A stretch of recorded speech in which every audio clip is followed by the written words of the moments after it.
Halo semuanya, seneng banget bisa ketemu lagi di sesi ulasan kita kali ini. Hari ini kita bakal membedah sebuah materi yang super menarik dari laporan leksionari Gereja-Gereja Kristen Jawa atau GKJ, khusus untuk tanggal 13 Mei 2026. Temanya itu, menemukan kepastian di tengah transisi. Jujur ya, ini bukan sekedar kajian teks biasa. Ini tuh benar-benar analisis mendalam soal gimana sebuah komunitas gereja yang pastinya lagi berhadapan sama perubahan zaman bisa bergeser. Dari yang tadinya cuma bergantung sama hal fisik atau kasat mata, jadi punya kemandirian spiritual. Nah, pergeseran inilah yang pada akhirnya ngebangun sebuah gereja yang dinamis banget. Jadi yuk langsung aja kita mulai. Biar obrolan kita hari ini terarah, kita punya peta jalan yang simpel. Kita bakal mulai dari melihat apa sih sebenarnya makna dari transisi ambang pintu, lalu kita bahas soal keberanian dalam estafet kepemimpinan, dan gimana mencari jangkar di tengah ketidakpastian duniawi. Setelah itu, kita akan lihat proses transformasi duka menjadi sukacita, sampai akhirnya ke langkah-langkah nyata buat menghadapi masa transisi itu sendiri. Oke, kita masuk ke pembahasan pertama kita, yaitu soal makna transisi ambang pintu. Coba kita bayangkan konteksnya. Ini adalah hari Rebu terakhir sebelum peringatan kenaikan Tuhan Yesus. Materi kita menyebut momen ini sebagai fase ambang pintu. Apa sih itu?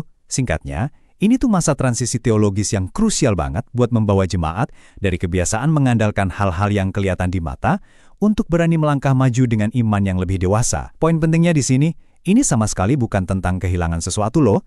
Justru, ini adalah persiapan batin yang benar-benar vital supaya jemaat siap menghadapi perubahan zaman yang serba cepat tanpa harus kehilangan arah. Menariknya, ada kontras yang tajam banget di sini. Coba deh perhatikan bedanya. Kehadiran fisik yang cuma ngandalin apa yang bisa dirasain sama indera kita dengan penyertaan Roh Kudus yang jauh lebih dalam secara rohani. Pergeseran fokus menuju persahabatan spiritual yang nggak kelihatan inilah yang ibaratnya membuka kunci buat gereja, supaya bisa benar-benar bebas dan mandiri secara spiritual. Terus gimana dengan struktur kepemimpinannya? Nah, kita lanjut ke bagian selanjutnya, yaitu soal keberanian dalam estafet kepemimpinan. Ada satu kutipan pendek dari Musa yang ngena banget, kuatkan dan teguhkanlah hatimu. Waktu Musa bilang gini, dia tuh nggak lagi ngasih kata-kata motivasi klise ya, ini benar-benar sebuah perintah tegas. Perintah ini didasari sama satu realitas pasti, Tuhan itu yang pegang kendali dan tetap berkuasa, terlepas dari siapapun manusia yang lagi jadi pemimpin. Ini pastinya ngubah banget cara kita melihat yang namanya pergantian kepemimpinan. Pemahaman tadi tuh benar-benar membongkar kebiasaan kita yang suka bergantung sama satu sosok pemimpin aja. Kenapa? Pertama, karena Tuhan itu selalu jalan di depan umatnya, bukan ngikutin dari belakang. Kedua, kekuatan sejati itu asalnya dari kehadiran ilahi itu sendiri, bukan dari karisma seorang manusia yang gampang banget pudar. Dan yang ketiga, ini relevan banget buat kita sekarang, tradisi membaca ulang firman secara berkala.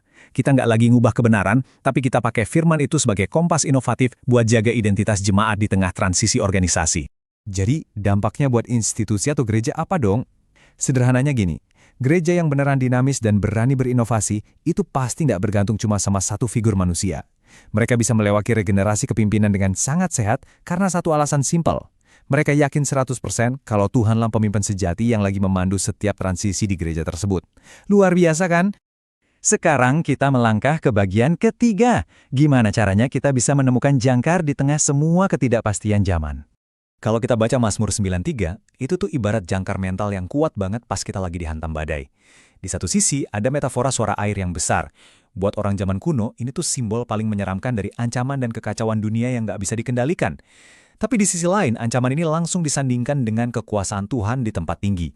Ulasan ini pengen menegaskan kalau ketidakpastian tren zaman atau krisis global apapun nggak bakal pernah bisa melampaui pastinya tahta Tuhan yang udah kokoh sejak dulu kala. Efek psikologisnya luar biasa. Pas kita sadar dan yakin kalau tahta Allah itu mutlak aman dan gak mungkin goyah, otomatis jemaat dapat ketahanan mental yang solid. Rasa aman inilah yang membuang jauh-jauh rasa takut kita akan kegagalan. Malahan, ini ngasih kita keberanian ekstra buat ambil resiko dan mencoba cara-cara baru yang inovatif dalam pelayanan. Dan hal itu membawa kita ke bagian keempat, proses transformasi duka menjadi sukacita. Di Injil Yohanes pasal 16, Yesus pakai perumpamaan yang benar-benar tajam, metafora seorang perempuan yang melahirkan. Rasa sakit dan kalutnya emosi pas mau bersalin itu nyata dan intens banget kan? Tapi kita semua tahu, itu adalah syarat mutlak buat bawa kehidupan baru ke dunia. Nah, sama halnya dengan penderitaan pas sebuah komunitas lagi melewati masa transisi dan harus melepaskan masa lalunya. Kelihatannya sakit, tapi sejatinya itu adalah proses pendewasaan menuju kehidupan baru yang emang wajib dilewati.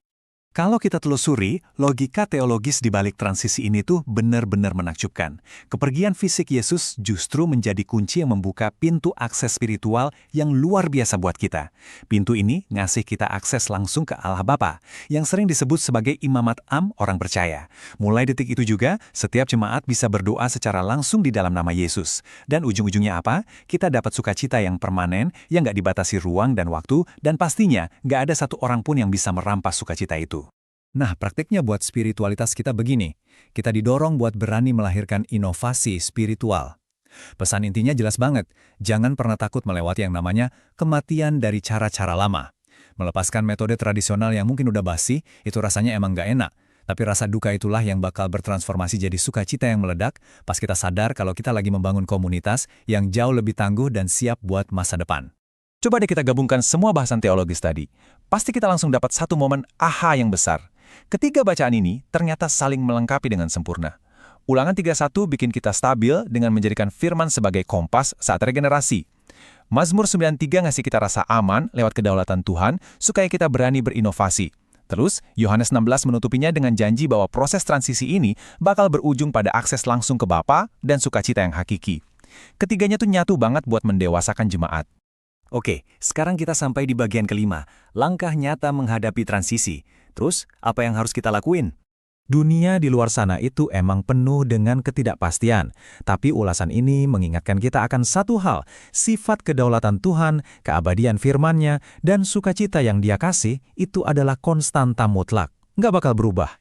Makanya, masa ambang pintu yang sedari tadi kita bahas benar-benar jadi sebuah momentum emas, waktu yang paling pas buat memperbarui iman kita. Dari semua ulasan kita tadi, ada 3 langkah nyata yang bisa banget langsung kita terapkan. Pertama, audit ketakutan Anda. Tenang, ini bukan audit laporan yang bikin tegang kok. Ini cuma ajakan buat jujur mengidentifikasi apa sih yang sebenarnya menahan kita. Takut sama teknologi baru, atau takut kehilangan sosok panutan. Kedua, wujudkan keberanian teologis. Terapkan perintah, kuatkan dan teguhkanlah hatimu tiap kali kita harus mengambil keputusan yang berani dan beda. Dan yang ketiga, praktikkan doa yang berkuasa. Pakai deh hak istimewa kita untuk mengakses Tuhan secara langsung. Minta panduannya dalam setiap proses kreatif yang lagi dibangun di komunitas kita. Nah, sebagai penutup, coba deh renungkan pertanyaan ini.